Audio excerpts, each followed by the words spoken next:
मैं तुमसे प्यार करता हूँ। झूठ, बिल्कुल झूठ। शर्म आती है मुझे अपने आप पर कि मैंने तुम जैसे दोगले आदमी से प्यार किया। ये तो वक्त ही बताएगा कि तुमने क्या प्यार किया और हमने क्या प्यार किया। झूठ, तुमने कभी प्यार किया ही नहीं, तुमने सिर्फ मुझे धोखा दिया है। मैंने प्यार नहीं किया? मैंने? तो फिर ये बंदूक मेरे हाथों में किसने थमा दी? मेरे ही प्यार ने। इतनी नफरत मेरे अंदर किसने भर दी? मेरे ही प्यार ने।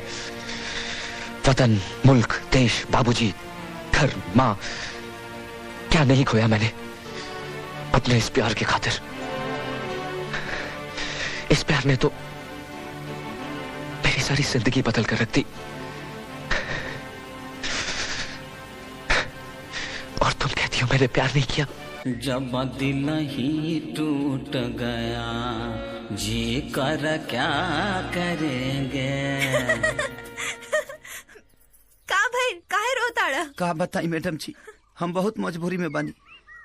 हम जाना तनी के जन्म में रहुआ हमारा किस्मत में नहीं की, लेकिन अगला जन्म में रहुआ नाम के रेखा अपना हाथ में घिंचवा के आए। और एगो इम्पोर्टेंट बात, रहुआ बहुत सुंदर बनी। हमरो से सुंदर लड़का रहुआ मिल जाए, एगो अच्छा लड़का देख के बियाह कर ले। और त्रिभुवना ठीक नहीं खे रहुआ खाती, वो भैंसा लोटबा। का भाई काहे दुखी होता नहीं मैडम जी? हमके पता बा कि रहुआ हमरा से प्यार करे लगल बानी। अरे ना ना, ऐसन बात नहीं खे। तो जे भी बाड़ा, जैसन भी बाड़ा, ना जाने का है तोरा साथे बात करे में हमरा बहुत अच्छा लागत रहे। पर अब तो तोहर शादी हो जाई तो तू अब तो हमरा मिले ना आई बा, बस यही से।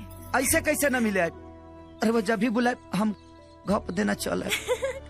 चल झूठा, तो शादी के बाद हमरा से मिलबा कि अपना मेहरारू से? मेहरारू तो मजबूरी होली, लेकिन रहुआ तो हमार पसंद है ना। अच्छा अच्छा, अब बस बहुत हो गई। अब घरे जा जल्दी, ना तब पता चली कि दूल्हा के बगैर ही बारात चल गई। जी मैडम जी, हाँ? एगो हमार आखिरी इच्छा पूरा कर दी, तनी हग दीना। का?